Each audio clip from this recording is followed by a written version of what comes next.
Hello बच्चों, how you all. I hope all are fit and fine. मैं हूं आपका अपना Rohitas Rajpal Gintala and as we all know that we were discussing about the chapter electrochemistry and till our previous class we have studied about the electrochemical series and its application and today we are going to solve the in-text question 3.1 to 3.3. The starting 3 in-text questions of the electrochemistry will be solved in this class itself. Clear? So without any further delay, let's start the in-text question 3.1. तो बच्चों start करते हैं in-text question 3.1. That is, how would you determine the standard electrode potential of the system Mg2 positive oblique Mg? How would you determine the standard electrode potential of the system Mg2 positive oblique Mg? That is our in-text question 3.1. तो बच्चों जैसा कि हमने electrode potential के time बात की थी, जब हम इलेक्ट्रोड पोटेंशियल स्टडी कर रहे थे बच्चों, हमने बात की थी उस टाइम कि किसी भी सिस्टम की, किसी भी इलेक्ट्रोड की जो स्टैंडर्ड इलेक्ट्रोड पोटेंशियल की वैल्यू है बच्चों, उसको फाइंड आउट करने के लिए हम हेल्प लेते हैं किसकी? हम हेल्प लेते हैं एक रेफरेंस इलेक्ट्रोड की। और जो रेफरेंस इलेक्ट्रोड बच्चों यहां पर लिया गया था, that was the standard hydrogen electrode, that is she. हमने किसकी हेल्प ली थी बच्चों? हमने शी की हेल्प ली थी। हमने स्टैंडर्ड हाइड्रोजन इलेक्ट्रोड की हेल्प ली थी to determine the standard electrode potential for any kind of electrode. हमने क्या किया था उस टाइम? हमने ये किया था बच्चों कि एक हाइड्रोजन इलेक्ट्रोड लिया था हमने। हाइड्रोजन इलेक्ट्रोड हमें पता है बच्चों क्या था, एक प्लेटिनम फॉइल को एक वायर की हेल्प से हमने लटका रखा था, जिस पे हमने हाइड्रोजन गैस पास की थी एट 1 बार प्रेशर। और ये जो पूरा सेटअप था बच्चों, इसको डिप किया हुआ था हमने 1 m कंसंट्रेशन HCl सॉल्यूशन में। यहां पर क्या है बच्चों? HCl सॉल्यूशन है जिसकी कंसंट्रेशन 1 m है। यहां से बच्चों हम हाइड्रोजन गैस पास कर रहे हैं एट 1 बार प्रेशर। और ये क्या है बच्चों? ये आपकी प्लेटिनम फॉइल है ना। That was the setup of hydrogen electrode. अब हमें जिस भी इलेक्ट्रोड का इलेक्ट्रोड पोटेंशियल फाइंड आउट करना हो बच्चों, उस इलेक्ट्रोड को हम इस स्टैंडर्ड हाइड्रोजन इलेक्ट्रोड के साथ मिलाकर उसका एक सेटअप तैयार कर लेते हैं। यहां पर हमें फाइंड आउट करना बच्चों the standard electrode potential of the magnesium electrode. Clear? यानी यहां पर हमारे पास एक सेटअप और है जिसमें मैग्नीशियम इलेक्ट्रोड है बच्चों। ये है आपका मैग्नीशियम इलेक्ट्रोड जो किस में डिप है? जो डिप है आपका मैग्नीशियम 2 पॉजिटिव आयन में। यानी यहां पर मैग्नीशियम आयन का कोई सॉल्यूशन है, उसके किसी सॉल्ट का सॉल्यूशन है। ये आपकी मैग्नीशियम इलेक्ट्रोड है। ये आपकी स्टैंडर्ड हाइड्रोजन इलेक्ट्रोड है जिसमें इसको हमने कनेक्ट कर दिया आउटर सर्किट से। यहां पर हमने बच्चों वोल्ट मीटर लगा दिया। ये आपका वोल्ट मीटर है। क्लियर? ये हमने वोल्ट ब्रिज यहां पर लगा दिया। तो एक प्रॉपरली हमने एक सेल का सेटअप तैयार कर लिया बच्चों। क्लियर? ये एक सेल का सेटअप है जो हमने यहां पर रेडी कर लिया है। अब यहां पर जब वोल्ट मीटर पे तो शो करेगा, जो भी रीडिंग शो करेगा वो एक तरह से किसकी रीडिंग आ रही होगी? वो इस इलेक्ट्रोड की रीडिंग आ रही होगी, बिकॉज स्टैंडर्ड हाइड्रोजन इलेक्ट्रोड का जो इलेक्ट्रोड पोटेंशियल लिया जाता है दैट इज 0.00 वोल्ट। अब वोल्ट मीटर की डिफ्लेक्शन की डायरेक्शन से हमें बच्चों ये आइडिया लगता है कि जो इलेक्ट्रॉन्स का फ्लो है वो मैग्नीशियम से हाइड्रोजन इलेक्ट्रोड की तरफ हो रहा है। मैग्नीशियम से इलेक्ट्रॉन का फ्लो किधर हो रहा है? Towards standard hydrogen electrode. यानी इधर से इलेक्ट्रॉन इधर जा रहे हैं बच्चों। इट मींस ऑक्सीडेशन प्रोसेस कहां पर हो रहा है? ऑक्सीडेशन प्रोसेस हो रहा है आपका मैग्नीशियम इलेक्ट्रोड पर। कहां पे बच्चों? ऑक्सीडेशन प्रोसेस हो रहा है मैग्नीशियम इलेक्ट्रोड पे। यानी यहां पर बच्चों हो रहा है ऑक्सीडेशन। तो ऑब्वियसली बात है यहां पर क्या हो रहा होगा? रिडक्शन हो रहा है। अब यहां पर जब ऑक्सीडेशन हो रहा है बच्चों मैग्नीशियम इलेक्ट्रोड पे, जब ऑक्सीडेशन हो रहा है तो हमें पता है जहां पर ऑक्सीडेशन होता है वो इलेक्ट्रोड कौन सा होता है? वो होता है आपका एनोड। और यहां पर हाइड्रोजन इलेक्ट्रोड क्या हो जाएगा बच्चों? ये हो जाएगा कैथोड। अब हमने जब application of electrochemical series study की थी बच्चों, वहां पर हमारी एक एप्लीकेशन थी to determine the standard cell potential. To determine the standard cell potential जिसका फॉर्मूला था बच्चों, जिसका फॉर्मूला था E naught cell equals to E naught cathode minus E naught anode. That was the formula to determine the standard cell potential that we have studied in the application portion of the electrochemical series. वहां पर बच्चों हमने इस फॉर्मूले की बात की थी। अब हमें पता है हमें ये पता है कि यहाँ पर एनोड तो है मैग्नीशियम इलेक्ट्रोड और कैथोड आपका स्टैंडर्ड हाइड्रोजन इलेक्ट्रोड। अब हमें स्टैंडर्ड हाइड्रोजन इलेक्ट्रोड का जो इलेक्ट्रोड पोटेंशियल है वो हमें पता है, that is 0.0 volt, that is 0.0 volt minus E naught anode. ये किसके इक्वल आ जाएगा बच्चों? ये आ जाएगा ई नॉट सेल के इक्वल। और ई नॉट सेल की वैल्यू हमें कहां से मिलेगी? वो मिलेगी बच्चों हमें वोल्ट मीटर से। हमें वोल्ट मीटर बताएगा कि इस सेल का जो सेटअप आपने प्रिपेयर किया है, इस सेटअप का स्टैंडर्ड सेल पोटेंशियल कितना है, उसकी वैल्यू हमें कहां से मिलेगी? वो हमें मिलेगी वोल्ट मीटर से। तो जैसे ही बच्चों हम यहां पर ई नॉट सेल की वैल्यू पुट करेंगे, हम किसकी वैल्यू फाइंड आउट कर पाएंगे? We can easily find out the value of E naught anode. तो ई नॉट एनोड क्या हो जाएगा बच्चों? Negative E naught cell. ये आ गया बच्चों आपका standard electrode potential for magnesium electrode. इस तरह से बच्चों हम मैग्नीशियम इलेक्ट्रोड का इलेक्ट्रोड पोटेंशियल फाइंड आउट कर सकते हैं। एक बार ब्रीफिंग कर लेते हैं इसकी। हमसे ये पूछा गया है कि आपको मैग्नीशियम आयन डिप्ड कोई सिस्टम दिया गया है, उसका आपको standard electrode potential find out करना है। अब हमें इस बात की जानकारी है कि हमें किसी भी इलेक्ट्रोड का जब इलेक्ट्रोड पोटेंशियल फाइंड आउट करना होता है बच्चों, तो हम हेल्प लेते हैं किसकी? हम हेल्प लेते हैं शी की, that is standard hydrogen electrode की बच्चों हम हेल्प लेते हैं। और स्टैंडर्ड हाइड्रोजन इलेक्ट्रोड की हम हेल्प कुछ इस तरह से लेते हैं कि जिस भी इलेक्ट्रोड का इलेक्ट्रोड पोटेंशियल हमें फाइंड आउट करना है, उस इलेक्ट्रोड को हम स्टैंडर्ड हाइड्रोजन इलेक्ट्रोड के साथ ऐड करके एक सेटअप तैयार करते हैं, एक सेल सेट करते हैं बच्चों, जिसका जो पोटेंशियल आएगा उसकी हेल्प से हम उस इलेक्ट्रोड का इलेक्ट्रोड पोटेंशियल फाइंड आउट कर पाएंगे। किस तरह से? अब हमें पता है कि जो सेल सेटअप किया हमने, उस सेल का जो सेल पोटेंशियल आएगा, उस सेल का जो स्टैंडर्ड सेल पोटेंशियल आएगा, that will be E naught cell equals to E naught cathode minus E naught anode. और हमें with the help of direction of the flow of electron हमें पता चल चुका है दैट कि जो ऑक्सीडेशन प्रोसेस हो रहा है बच्चों मैग्नीशियम पे हो रहा है, इट मींस मैग्नीशियम इलेक्ट्रोड आपका एनोड है और हाइड्रोजन इलेक्ट्रोड आपका कैथोड है। तो E naught cell equals to E naught cathode minus E naught anode का जब फॉर्मूला अप्लाई करेंगे बच्चों हम, तो यहां पर जो कैथोड है वो हाइड्रोजन इलेक्ट्रोड है, जिसका स्टैंडर्ड इलेक्ट्रोड पोटेंशियल हमें पता है, दैट इज 0.00 वोल्ट। तो इसका इलेक्ट्रोड पोटेंशियल बच्चों 0.0 वोल्ट आ गया। ई नॉट सेल की वैल्यू हमें वोल्ट मीटर से मिल जाएगी।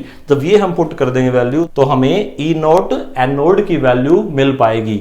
और ई नॉट एनोड क्या हो जाएगा बच्चों? Negative E naught cell. और ई नॉट एनोड ही क्या है? एंड ई नॉट एनोड ही है standard electrode potential of magnesium electrode. So that's the way by which we can determine the standard electrode potential of the magnesium electrode. Clear? That is the in text question 3.1। Okay, अब बात करते हैं बच्चों the in text question 3.2, that is can you store copper sulphate solution in a zinc pot? Can you store copper sulphate solution in a zinc pot? हमसे पूछा गया है कि क्या हम जिंक पॉट में कॉपर सल्फेट सॉल्यूशन फिल कर सकते हैं।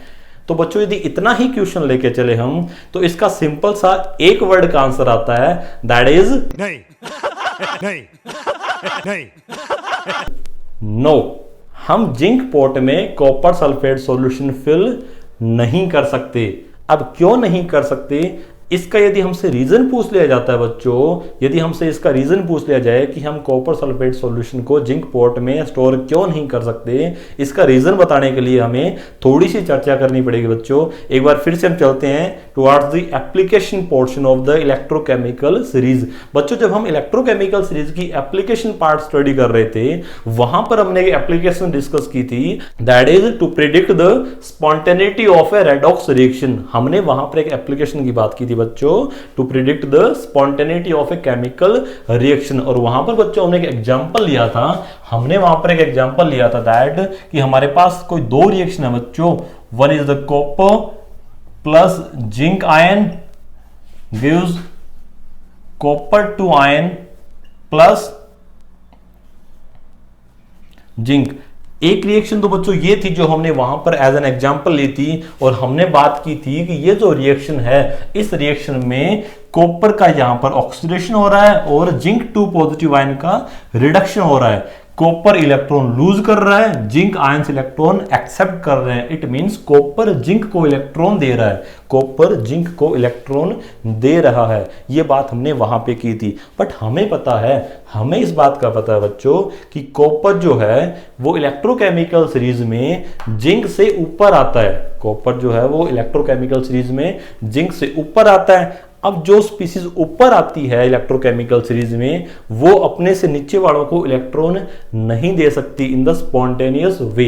हमने एक सिंपल सी एक लाइन के अंदर इलेक्ट्रोकेमिकल सीरीज को ब्रीफ कर दिया था, एक लाइन में उसका कंक्लूजन निकाला था हमने पूरी इलेक्ट्रोकेमिकल सीरीज का, दैट नीचे वाला ऊपर वाले को इलेक्ट्रॉन देता है। Clear? It means copper zinc को इलेक्ट्रॉन नहीं दे सकता। इट मीन्स ये एक नॉन स्पॉन्टेनियस रिएक्शन थी बच्चों, that was a non spontaneous reaction, यानी ये रिएक्शन अपने आप नहीं होगी। क्लियर? अब दूसरी तो रिएक्शन थी बच्चों, दूसरी रिएक्शन ये थी zinc plus copper 2 positive ions converting into zinc 2 positive and copper. दूसरी रिएक्शन बच्चों कुछ ये थी। अब यहां पर जिंक का ऑक्सीडेशन हो रहा है एंड कॉपर 2 पॉजिटिव आयन का रिडक्शन हो रहा है। It means zinc electron lose कर रहा है and copper ions electron accept कर रहे हैं। It means zinc copper ion को इलेक्ट्रॉन दे रहा है, जिंक कॉपर को इलेक्ट्रॉन दे रहा है। अब हमें इस बात का पता है कि जिंक कॉपर से नीचे प्रेजेंट होता है इलेक्ट्रोकेमिकल सीरीज में, और नीचे वाला ऊपर वाले को इलेक्ट्रॉन दे सकता है in the spontaneous way. It means ये जो रिएक्शन है, ये रिएक्शन स्पॉन्टेनियस है, that is a spontaneous reaction, यानी ये रिएक्शन बच्चों अपने आप हो जाएगी विदाउट एनी एक्सटर्नल फोर्स। ये रिएक्शन अपने आप होती है। क्लियर? अब हम अपने क्वेश्चन पे आते हैं और हमारा क्वेश्चन है can you store copper sulphate solution in the zinc port. यानी ये बच्चों जिंक पोर्ट है, ये बच्चों को जिंक पोर्ट है, ये जो पोर्ट है ये किसका है? ये जिंक पोर्ट है। और इसमें हमने क्या फिल कर दिया बच्चों? इसमें हमने फिल कर दिया कॉपर सल्फेट सॉल्यूशन। इसमें हमने क्या फिल कर दिया? Copper sulphate solution. It means यहां पर ये जो पोर्ट है, पोर्ट में कौन से आयंस प्रेजेंट है बच्चों? पोर्ट में आयंस प्रेजेंट है कॉपर आयंस, और जो पोर्ट है वो किसका है? वो है जिंक का। इट मींस जिंक किसके कांटेक्ट में आएगा? जिंक कांटेक्ट में आएगा कॉपर आयंस के। Zinc will be in the contact with the copper ion. Zinc copper ion के कांटेक्ट में आ गया, और जब जिंक कॉपर आयन के कांटेक्ट में आएगा, जब जिंक कॉपर आयन के कांटेक्ट में आएगा, तो जैसा कि हम देख पा रहे हैं एक स्पॉन्टेनियस रिएक्शन होगी, यानी एक रिएक्शन होगी विदाउट एनी एक्सटर्नल फोर्स। ये रिएक्शन अपने आप होगी बच्चों। इट मींस यहां पर ये जो जिंक का पोर्ट है, ये इन कॉपर आयंस के साथ रिएक्शन कर लेगा इन द स्पॉन्टेनियस वे, और ये कॉपर आयंस को रिड्यूस कर देगा और खुद ऑक्सीडाइज होकर किस में कन्वर्ट हो जाएगा? वो जिंक आयन में कन्वर्ट होकर सॉल्यूशन में आ जाएगा। इट मींस ये जो पोर्ट है बच्चों, ये एक तरह से डिसॉल्व हो जाएगा। It means we can not store the copper sulphate solution in the zinc pot. We can not store the copper sulphate solution in the zinc pot. Clear हुई बच्चों बात? So that is the in-text question 3.2।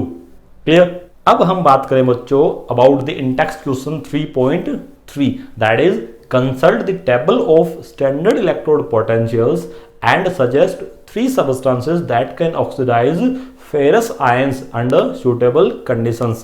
Consult the table of standard electrode potentials and suggest 3 substances that can oxidize ferrous ions under suitable conditions. तो बच्चों हमें उन 3 substances की बात करनी है जो फेरस आयन को ऑक्सीडाइज कर सके। जो फेरस आयन को क्या कर सके बच्चों? फेरस आयन को ऑक्सीडाइज कर सके। अब ferrous ions means Fe2 positive. अब इसको ऑक्सीडाइज करने का मतलब है बच्चों, इसको ऑक्सीडाइज करने का मतलब है इसको किस में कन्वर्ट करना? Fe3 पॉजिटिव में।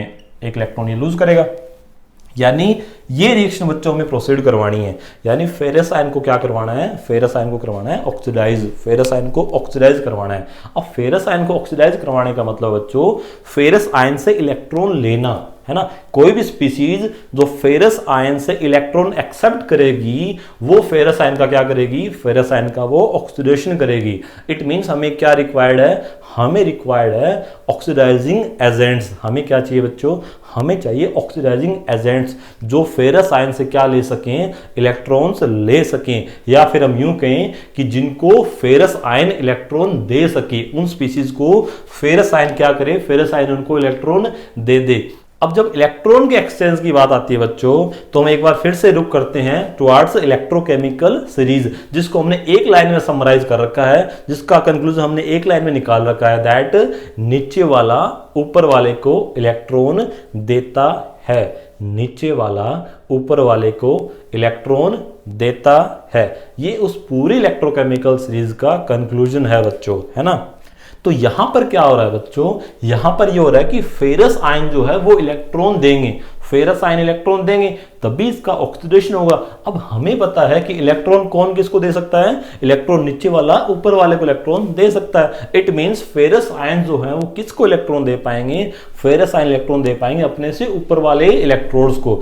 अब हम इलेक्ट्रोकेमिकल सीरीज को देखें तो जितने भी इलेक्ट्रोड्स फेरस आयन से ऊपर प्रेजेंट है बच्चों, फेरस आयन से ऊपर जितने भी इलेक्ट्रोड प्रेजेंट हैं वो सभी के सभी फेरस आयन को ऑक्सीडाइज कर सकते हैं। अब हमसे 3 एग्जाम्पल पूछे गए हैं बच्चों, तो जितने भी इलेक्ट्रोड्स फेरस आयन से ऊपर हैं उनमें से कोई भी 3 इलेक्ट्रोड का एग्जाम्पल हम यहां लिख सकते हैं। For example fluorine, chlorine, bromine etcetera. ये जो इलेक्ट्रोड्स हैं these can oxidise the ferrous ions under suitable conditions. Clear बच्चों, so that is the in-text question 3.3। तो ये हुई बच्चों आज की क्लास। आज की इस क्लास में हमने डिस्कस किया about the in-text question 3.1, 3.2 and 3.3। तो आज की क्लास को बच्चों हम यहीं रोकते हैं। अगली क्लास में जब हम मिलेंगे तो हम बात करेंगे अबाउट द नर्स्ट इक्वेशन। तो मिलते हैं अगली क्लास में। Till then have a good day, bye bye, take care.